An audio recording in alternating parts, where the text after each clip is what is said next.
Hello and welcome to Mind Shifters Radio. I'm Tim Hayes. I'm your host for the first hour, and today is Wednesday, November 12th, 2025. As always, we're grateful to everyone who's joining us here today, whether you're listening live or through the archives, as we spend another couple of hours teaching and supporting people in using some of the most powerful, effective, efficient, and accessible tools I've ever encountered. These tools are available absolutely free through the tireless efforts of Dr. Michael and Jeannie Ryce on the website at whyagain.org. If you go to that website and click on the two words that say Start Here, that are located in the upper left-hand corner, that'll take you to a page where you can download and read Chapter 24 of Dr. Michael Ryce's book. His book is titled, Why Is This Happening to Me Again? And that chapter of the book contains a narrative description and explanation of the primary tool in this work. That tool is called the Reality Management Worksheet, sometimes called the Reality Management Wake-Up Sheet. And it's a tool I've been using to great effect for over 21 years now to improve the quality of my life and most of my relationships, and to turn any negative emotional experience I have into part of the infallible guidance system that each and every one of us has been given. From that same page, you can also download the actual worksheet process itself. You can also download a whole host of audio files or shows just like this one, through which people have been stepped through that worksheet process. And if you choose to listen to them even repeatedly, they can serve as a powerful tutorial for you to help you get maximum benefit from these tools in the shortest amount of time possible. You can also go to your app store and type in the three words Heartland Aramaic Forgiveness, and if you choose to do that, before you're done typing the word forgiveness, you'll see the glowing heart icon. If you tap on it, it will let you download a completely free and private app that contains the Reality Management Worksheet. It contains an abbreviated version of that worksheet process, and it contains a copy of the Drag-On Klingon game, which is a wonderful way to introduce these tools to even younger audiences. We hope people do all of that soon and often, primarily because it tends to improve the quality of people's lives the more they actively apply these tools in their lives. And secondarily, because it tends to prompt comments, questions, answers, and testimonials. If you have any of those to share with us, we'd appreciate you doing so. You can email me at tjh@mindshifters-academy.org, and or you can email Jeannie at jeanie@whyagain.org. That's whyagain.org. And if we get a question or a comment from you, we'll address it on the internet show, and then as time allows, send you a notification about what day and time that occurred, so you can listen back to the archives for your feedback or input. And we greatly appreciate whenever anybody does that, because it makes it infinitely easier for us to live into our intention with this work. The intention we have with this work is to be a service, and that is just so much easier to do when we know how these things are landing for you. So feel free to give us your input.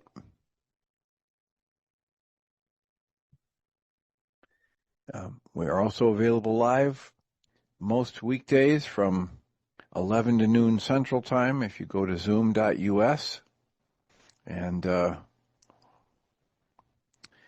open a browser window and put in the meeting ID number that I will read here in a moment, or you can call one of the many numbers that Zoom makes available, and then enter the meeting ID number 853-2357-4173. That's 853-2357-4173. And if you're doing that through a phone call, it will automatically mute you, and you can hit *6 to toggle in and out of mute. And if you choose to join us through the video, you can have your video on or off, your audio on or off, and you can type in the chat room if you so desire. I noticed yesterday at the end of the meeting, with hectic things going on, that I had not checked the chat, so my apologies for that, but I'll endeavor to do better in the coming sessions. So, comments, questions, answers. I left in kind of a rush yesterday because there was somebody in my outer office that needed attention in the waiting room. The point I was trying to make at the end of it had to do with how it's possible to stay awake and aware of your inner urges, whether it's lust for food or sex or approval or your ego or whatever. It's possible to be aware of that and watch it without letting it choose your actions. Sitting with it and watching it is entirely possible. Most people think if I get an urge, the urge is too strong, I've got to act on it. And one of the spiritual faculties that Michael Ryce talks about is will. And as a factor of will, you can strengthen your power of choice, your power of discerning which inputs you will honor and which choices you will make, rather than simply living in this reflexive, reactive, to react, to do something again that I've done in the past. Rather than living from the past, it's entirely possible to live more in the moment, more in observation, and more with a space between the moment that arises and my discernment of the situation and decision for action. I can create an experience of a greater expanse of time from a fraction of a fraction of a fraction of a second to a moment, to a bit longer moment, to an awareness that doesn't leave as quickly, that lingers and helps me see everything more crisply and cleanly. And that's a practice. That's like any other good set of skills that we as humans develop. Very few of them are inborn in us like an instinct or an intuition. Most of the things that we do in our current life are things that we have learned and practiced. So we can practice being present and being aware and watching our thoughts and watching the importance we give our thoughts, all of that without being forced, in a sense, to act. So we were reading something yesterday from Alan Watts on some of the difficulties that unfold as we move further and further on our spiritual path. And one of the things that happens is we get isolated. There aren't as many people. Think about it. Think about how many people are tuning into this internet show right now, or how many people tune into Michael Ryce's internet show, or how many people are making their way over towards Tennessee to have an intensive with Michael in northern Tennessee, almost Virginia. What is the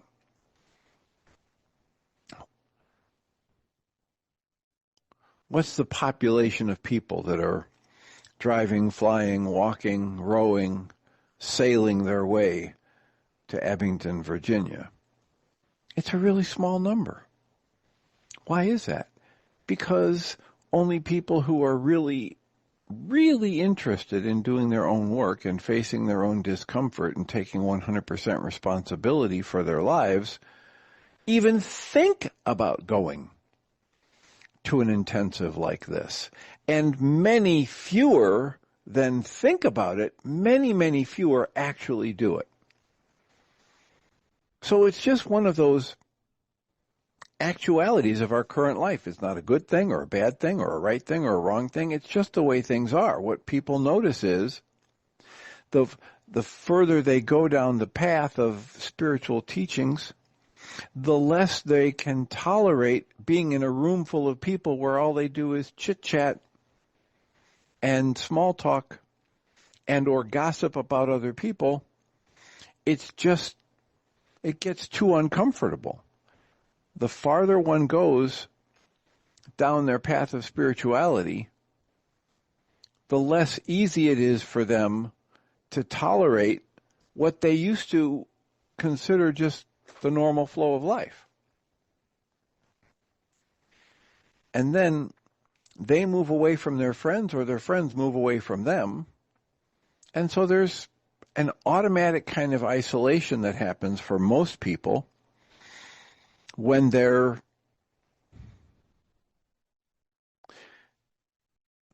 dedicated to using spiritual tools and moving themselves further down the path of spirituality. Well, then that's going to clash with this natural tendency for humans to want touch and connection and community and safety. And it gets difficult at times for some people who aren't really solid introverts. It gets difficult for them to be alone, to spend time alone. And it gets uncomfortable when they have to start looking at their own inner issues. And one of the most potent drugs and distractions from our issues, other than anger, other than busyness, one of the most potent ones is lust, is sex, is the pursuit of the orgasm, is pursuit of the acceptance or approval of others. And that's a problem because there's a temporary relief from the discomfort, and then there's an increase in the discomfort. So there's a temporary relief, and then there's an increase. So it's not a good long-term solution to use anything as a drug to numb me out.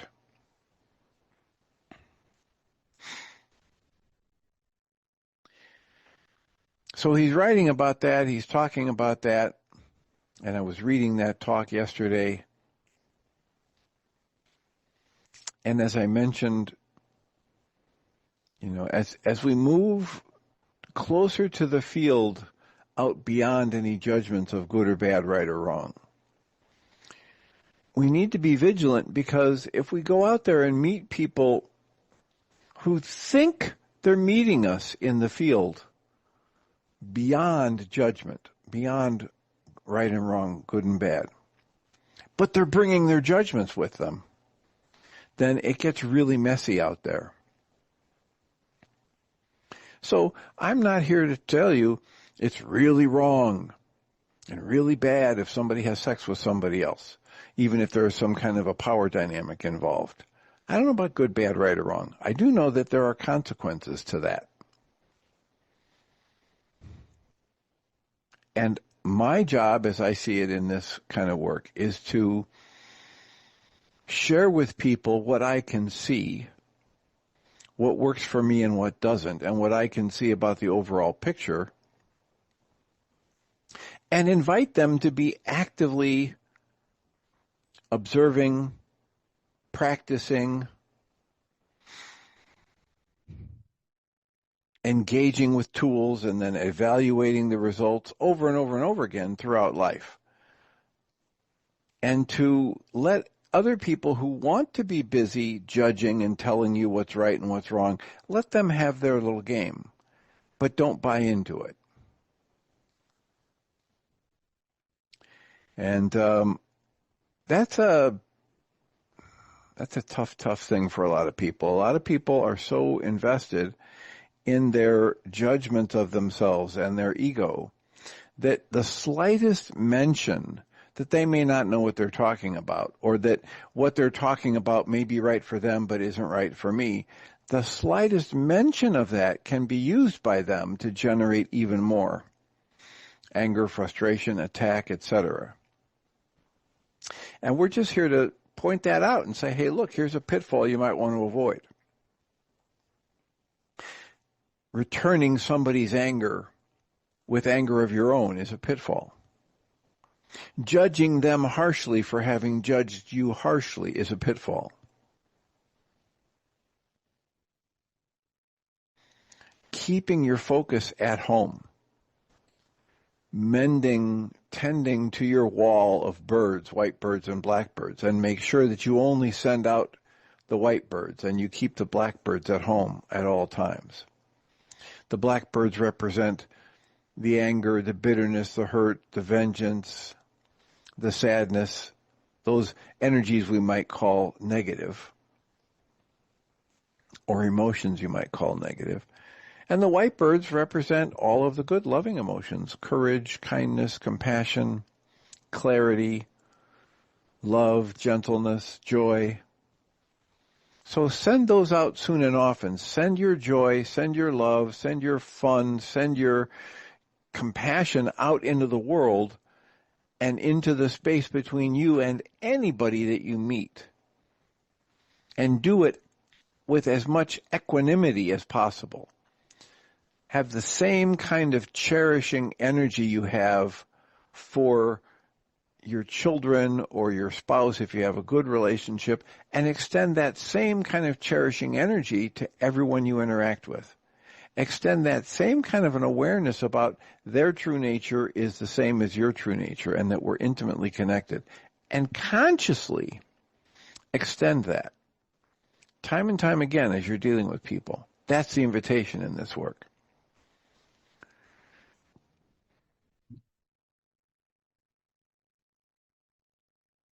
So you have options for speaking up if you're so inclined. I am not seeing any hands up or anything in the chat room.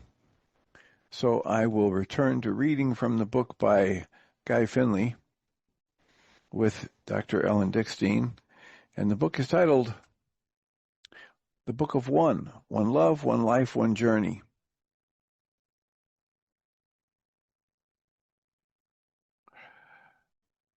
This section is titled The Connection, the Love Connection, Preparing to Love and to Be Loved.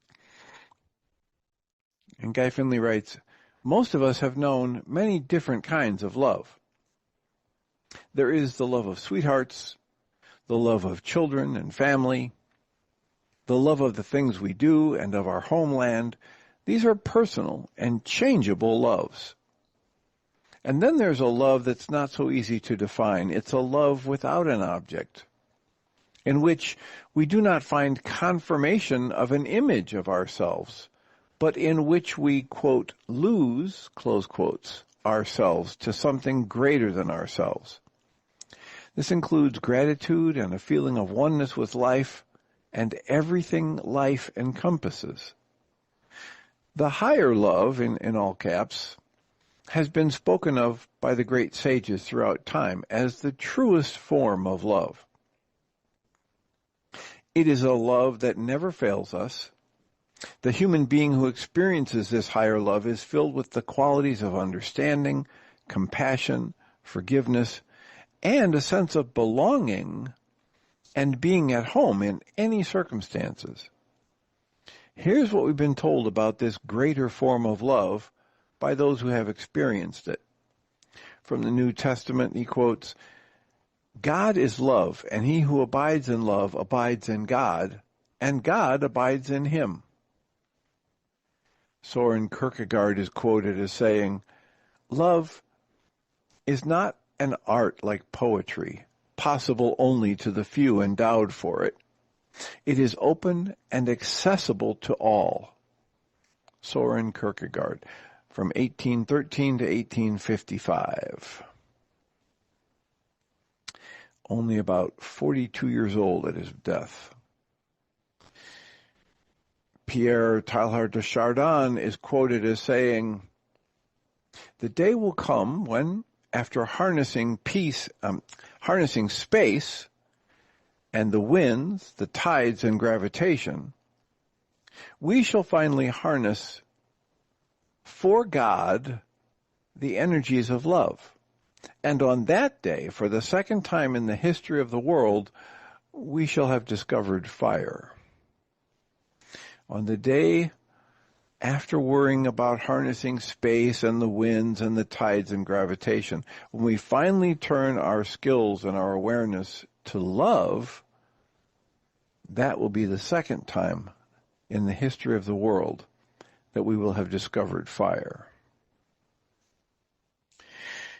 Guy Finley writes, and here's what is an almost unthinkable quotation from the Dhammapada, or the sayings of Buddha. It reveals the power of love, not just to transform the heart, but to fill it with forgiveness. And the Dhammapada says, he abused me, he beat me, he defeated me, he robbed me. In those who harbor such thoughts, hatred will never leave. For hatred ceases not hatred at any time. Hatred ceases by love. You can't hate your way to loving something or someone. You can't pour your mind energy into thoughts of hatred and eventually find yourself feeling loving. Hatred ceases not by hatred at any time, but by love. Guy Finley goes on and writes, and so it is that we can see, if we will, that all forms of love are beautiful. Even the lower forms reflect the higher, which is their source. For this reason, the lower forms of love can be a doorway to the higher.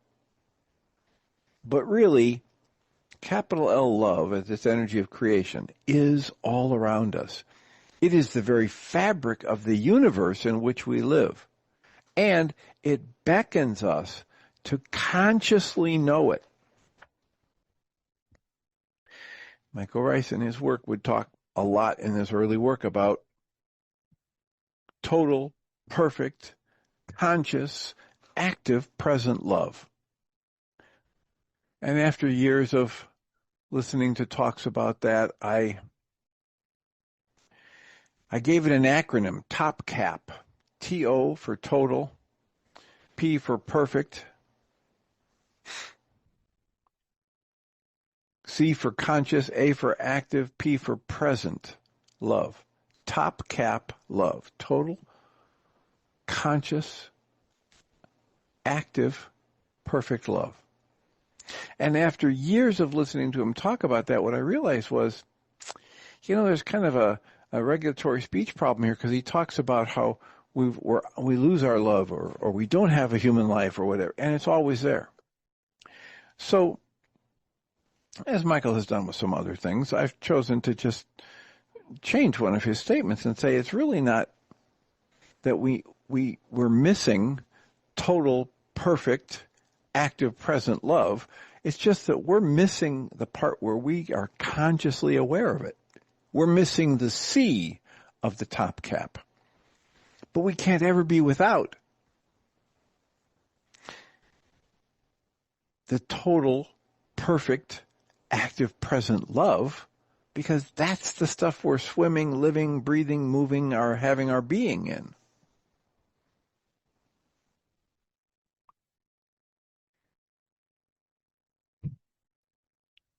So Guy Finley goes on here and writes, how different the world would be if people opened themselves to this higher love. How differently people would see and behave toward one another. Truth be told, the whole of our life on this earth is a special kind of preparation for love, capital L love.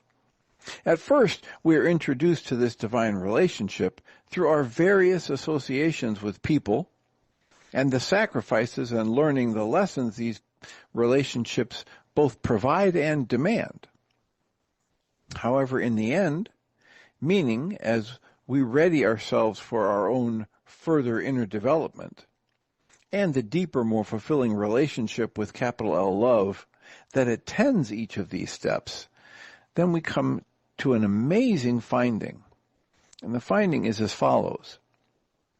The more we would possess anyone or anything, the greater the unconscious sense of separation we experience. Let that sink in. The more we want to possess anyone or anything, the greater we experience this unconscious sense of separation. As this becomes clear, and as it becomes clearer,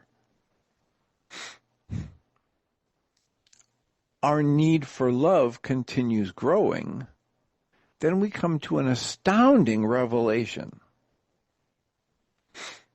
What we really want is not to possess, but to be possessed. What our heart is seeking, it finds in giving up the self that strives for love.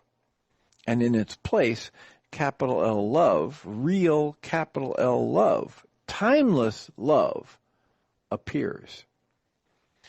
It appears when we give up the self that strives for love. This is like the saying about how everything you do to try to know God must fail so that God can show itself to you.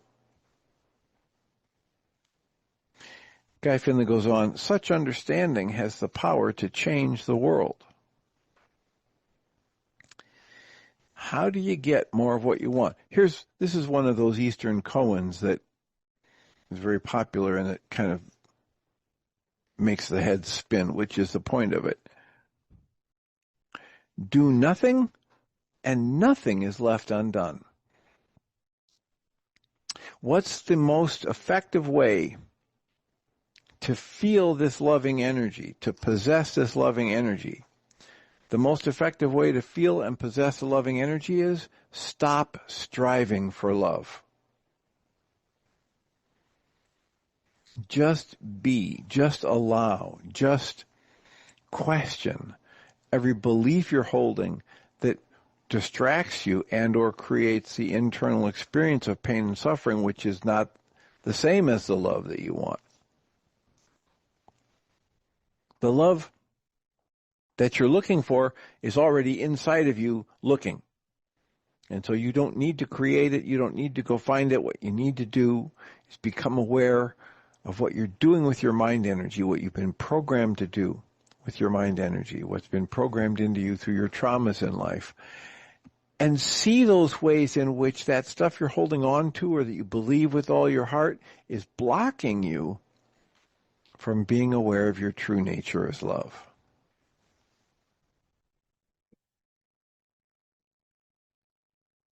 Please remember to feel free to unmute, raise a hand, speak up as we continue reading from the book by Guy Finley and Dr. Ellen Dickstein titled The Book of One Love, One Life, One Journey.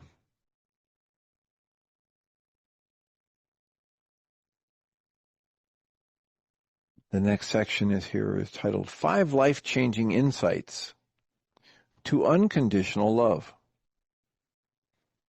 And Guy Finley writes, of all the incredible emotions in the world, there is probably none that so easily turns upside down and inside out. None so commanding and fascinating all at once as the power of love. He writes, who doesn't want to be overwhelmed by love and feel the incomparable excitement or the joy and sense the joy of belonging and purpose that only love can bring? And yet, how often do our relationships with those we love end up disappointing us?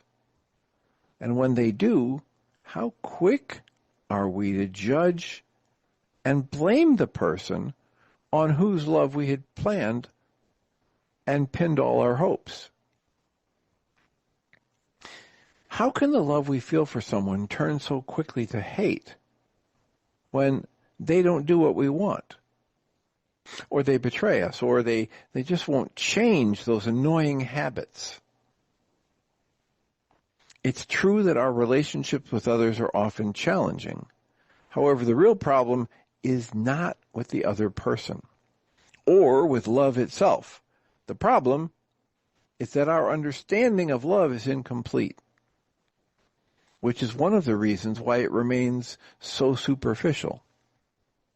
And here's why, he says. For most of us, the idea of love comes with a happily ever after fairy tale mentality. This is a mistaken set of beliefs whose childish hopes of a partner's perfect love for us comes with our right to blame them for our pain whenever they fail to perform as we think they should, as prescribed. But there is no such thing. And there is so much more love than we can imagine. Our relationships with others are not just about what we want them to be. They're a part of a celestial plan through which we are given the opportunity to use them in order to develop our own highest possibilities. We do that for the benefit of ourselves, for the benefit of our partner, and ultimately for all of humanity. True lovers serve as a mirror to one another so that each can be perfected. As each grows, the capacity for compassion and real love between them grows, as does the level of goodness in the world. Then love's purpose can be fulfilled in us and our relationships with our partners, our families, our friends, everyone we meet, and they're all transformed for the good of us all. And then there's still more. Through our human lives, we become able to touch the possibility of connecting with a divine love that already dwells within us. These truths have been known by the great masters since time immemorial. Here are 5 insights to help you realize this unconditional kind of love. The first one is, love never divides people. It unites us all. He quotes St. Anthony of the Desert as saying, "We are all of one substance and members of one another. For the one who loves his neighbor loves God, and the one who loves God loves his own soul."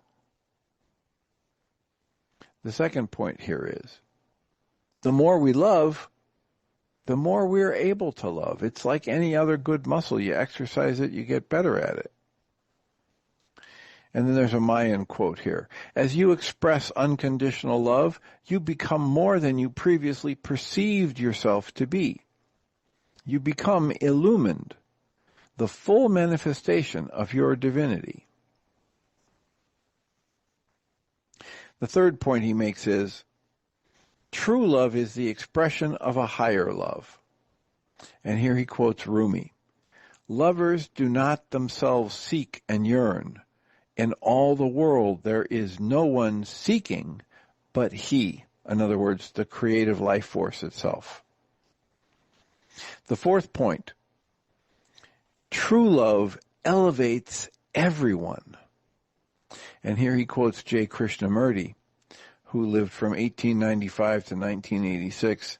He quotes him as saying, "To be united with the beloved is to love all, for in all dwelleth the beloved." In other words, God is everywhere and everything. Everything is just the flow of life. Everything is connected, etc. And then the last point he makes is, or the fifth point here is, to experience love is to fulfill the divine's higher purpose. And it's followed by a quote from Guy Finley.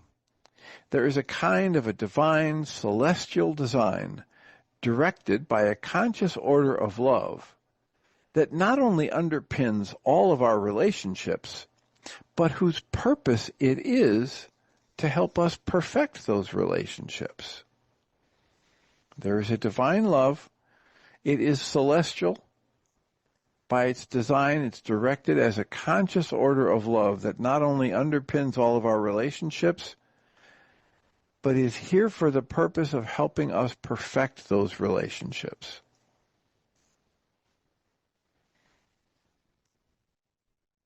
So,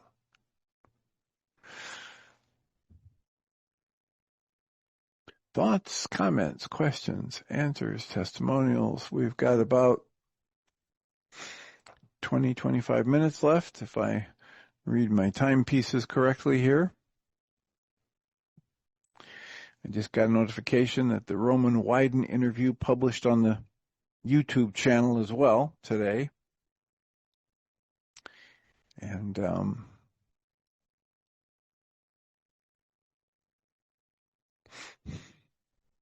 the next section here by Guy Finley in Chapter 6 is titled, Your Glimpse into the Secret World of Higher Relationships. Something tells me to back up and look at those 5 pieces of advice, those 5 insights that are designed to help you realize the unconditional love. Love never divides people, it unites us all. The more we love, the more we're able to love. True love is the expression of a higher love. True love elevates everyone. And to experience true love is to fulfill the divine's higher purpose.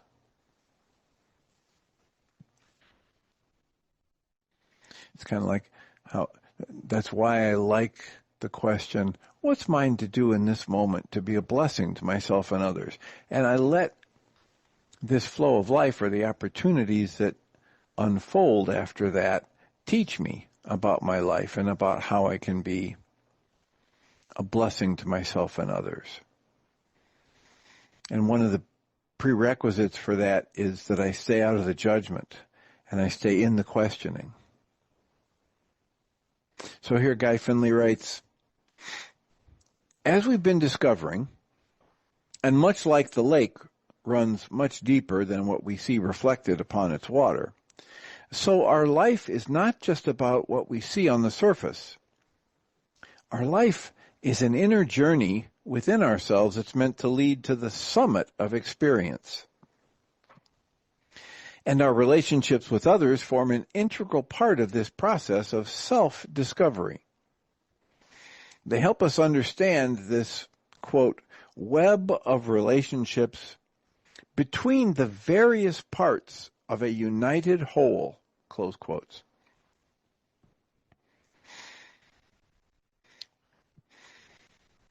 My mind wants to say, you are an energy field, and you're sitting within an energy field, which is sitting within another energy field, which is sitting within an energy field ad infinitum, on to infinity.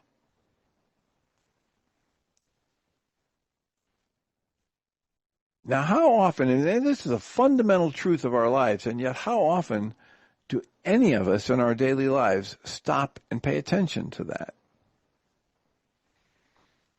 It's just mind-boggling to me to realize how few people ever really stop in the middle of a day and understand the magnitude of the gift of life, the miracle of life that is them expressing in form. And here's the thing, when you step into that space of total, perfect, conscious, active, present love, that you become consciously aware of your true nature as love, in that moment, as you act from that, it's not possible for you to do anything that hurts anybody, yourself or anybody else. Guy Finley goes on here and writes, and as we go through our day, interacting with one another and with life itself, it feels as though these events are pretty much the sum of our lives.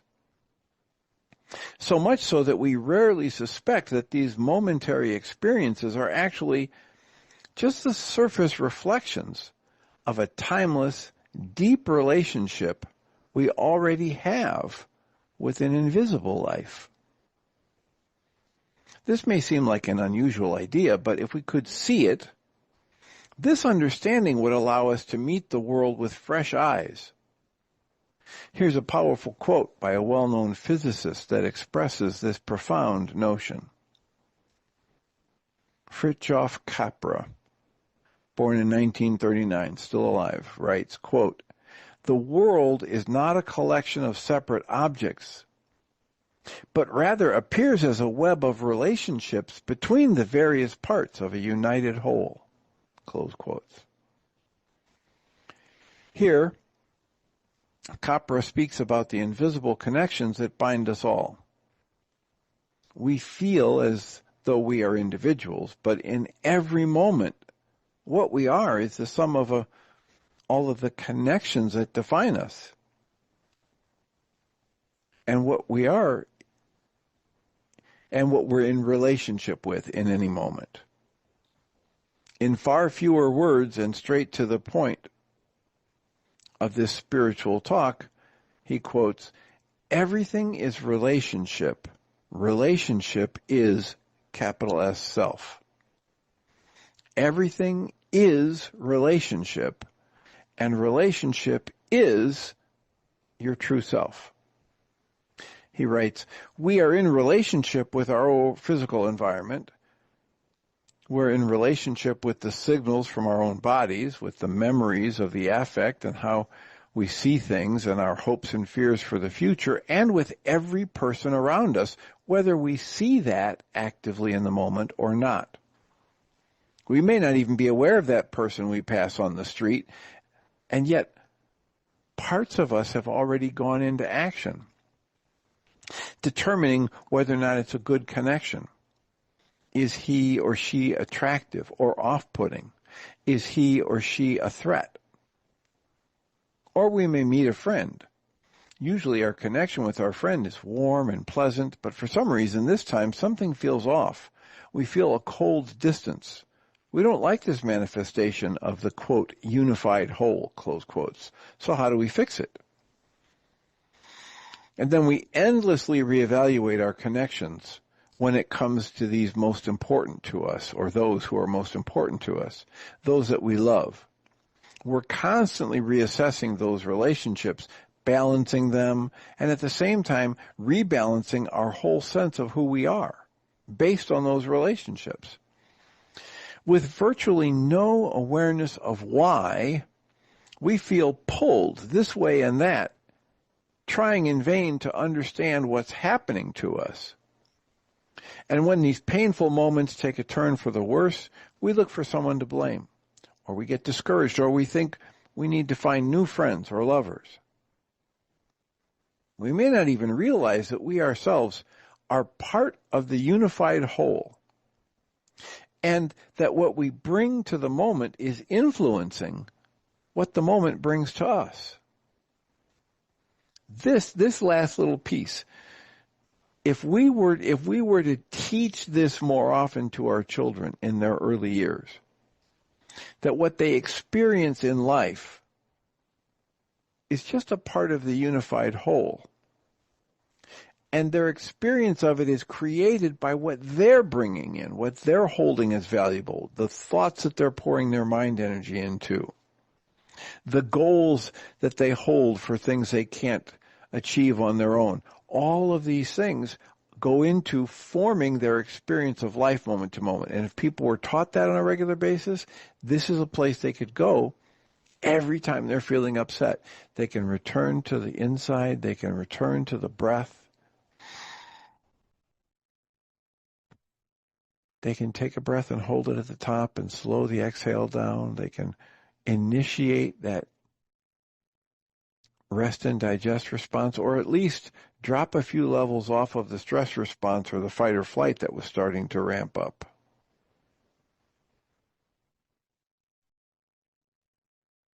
Guy Finley goes on here and writes, all the issues between human beings in this world are largely due to the invisible web of relationships and our ignorance of how it works and how each of us plays a part in its expression. In fact, all of our relationships, particularly those with love, exist for a single beautiful purpose that expresses itself in different ways. First, our partner, whether your spouse or that special someone, or even a would-be companion, this person is in our life to help us grow. They are here to provide just the conditions we need to become that better, truer person that they see in us.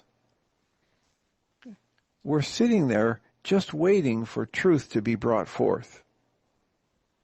But the other and equally important half of this same purpose and promise, without which the first part can't be realized, is as follows. The second part is who or whatever may be our, quote, partner, close quotes, in each moment.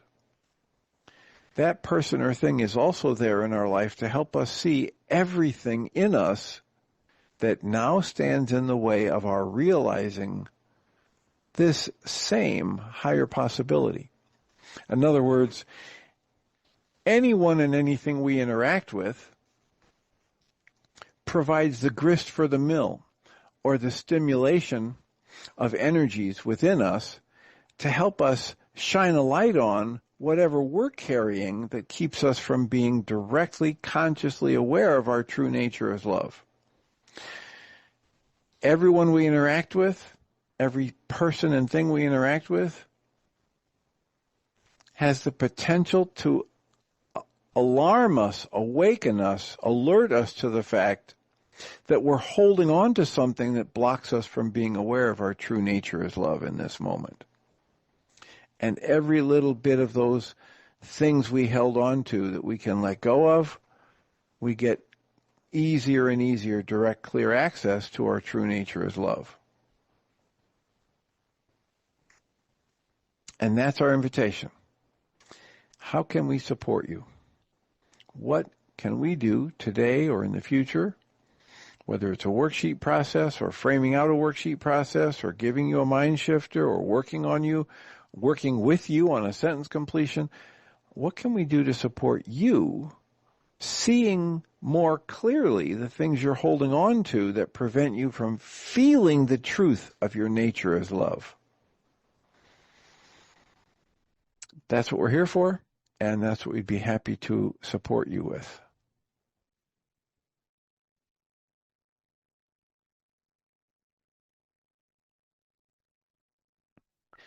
We had our support group last night, and right now I'm spinning with thoughts about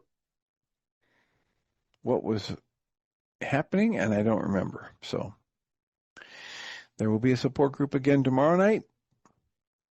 All the information you might need to join us is available on the mindshiftersacademy.org website on the separate page for Tuesday and Thursday login information.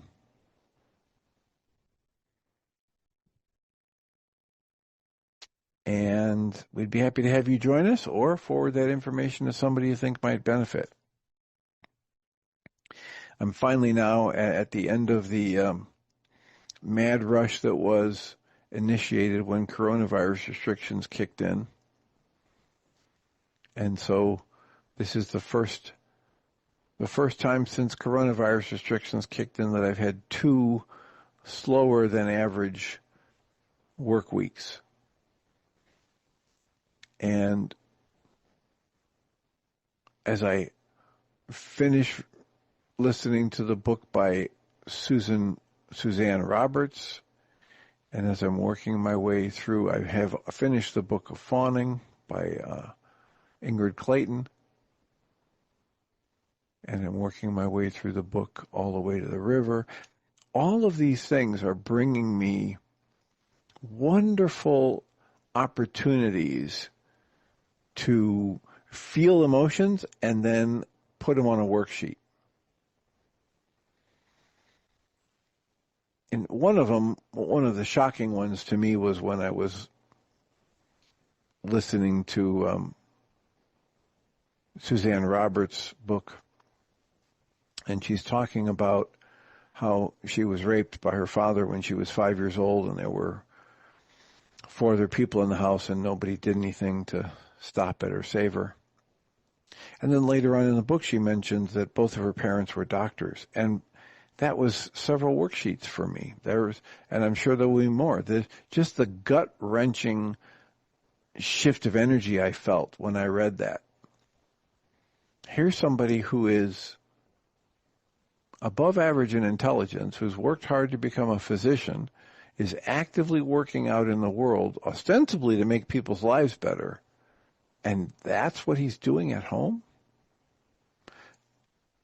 So that's the power of secrecy to feed and fuel abuse, and the importance of ending the secrecy in our lives. I truly understand this can't be overstated. Guy Finley likes to talk about how we are pretty much the only species we know of that can pretend to be something other than what they truly are. And oddly, bizarrely, many of us have actually forgotten that we're pretending, which is why people go to war, which is why people do road rage. They've forgotten that they're just making it all up. They have forgotten, or they've never been directly exposed to the observation that the Course in Miracles says, I give this moment all the meaning it has for me. And I actively do that in each moment. I give every moment all the meaning it will ever have for me. So if I'm giving it a meaning that seems to add up to, I better be angry or be hateful or be vengeful or be bitter or resentful, if I give life a meaning that says this is the appropriate response, the best use of that in my experience is as an alarm system to wake me up to the fact that I'm using my mind energy to create pain and suffering, and it was never intended for that. I'm using my figure it out part of my mind, my conscious logical mind, as my primary user interface, and it was never designed for that.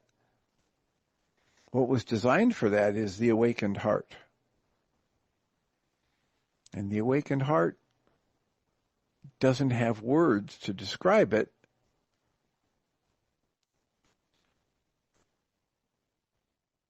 You can point in that direction. You can say, love doesn't judge.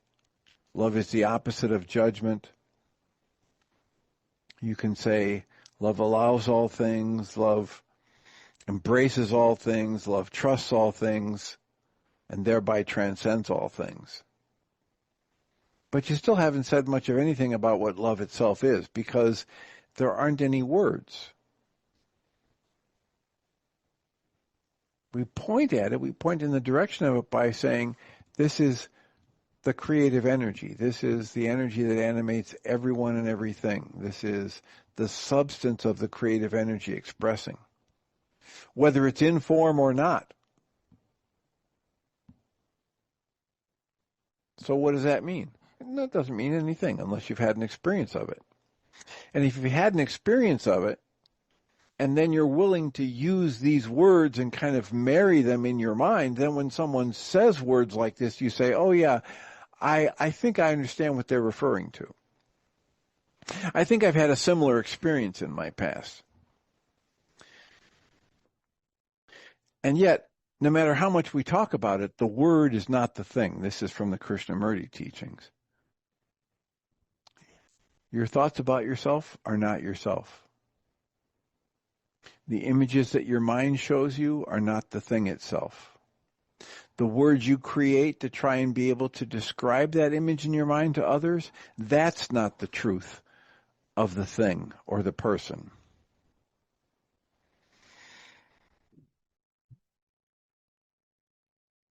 And yet, there is something going on here. There is a truth here. You do have a capacity to know things, to experience things that there aren't any words for. You have the capacity to know yourself and know your source in ways that words can't describe. And that's our invitation. And I love the part of the invitation that comes from Suzanne Roberts' book, which is titled, It's Deeper Than That. And the invitation is to stillness, the invitation is much like the book Positive Intelligence. There's a way of, you can put a filter on this that says that what Shirzad Shamin came to in his book Positive Intelligence is exactly the same thing that Michael Ryce teaches and that Susan Roberts came to. It's about getting still and knowing. And his positive intelligence exercises, reps, are nothing more than 10 or 15 seconds of redirecting your conscious awareness inside yourself to the physical sensations, to the breath, to the felt sense in the moment, which is an introduction to stillness, which is an introduction to awareness and observation, which is a fundamental prerequisite to awakening, to being alive, to being awake, to seeing clearly. And that's a fundamental prerequisite to growing in this felt sense knowledge.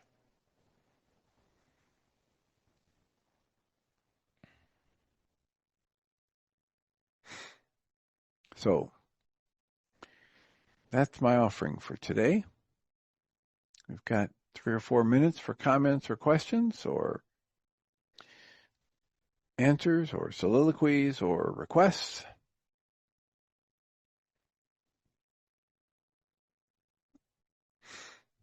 It is delightful. Yeah, I have a request. Okay, what's that? I would love to have a mind shifter that comes out of your heart and off the top of your head. Okay, targeting what? Targeting my becoming more love, or being more aware of being love. I like that better.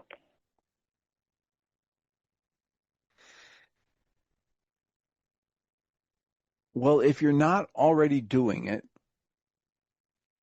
right? If you're not spending the bulk of your time in a day consciously focused on your true nature and just reveling in it, that indicates to us that something in you thinks that's not a safe thing to do for whatever reason.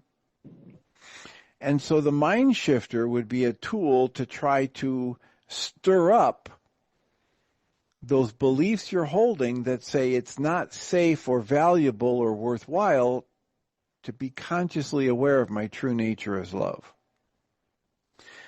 In order to stir up those thoughts or beliefs or perceived dangers, you might try a mind shifter that says, it's safe and healing for me and all of my relationships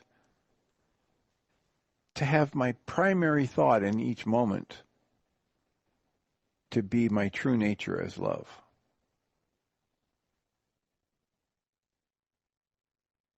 So it's safe and healing for me in all of my relationships to have my primary thought in each moment be about my true nature as love.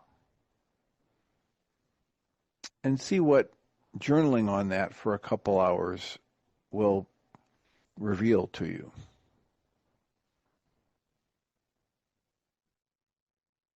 Okay, I'm writing it down. What's the first thought that comes to mind in response to that?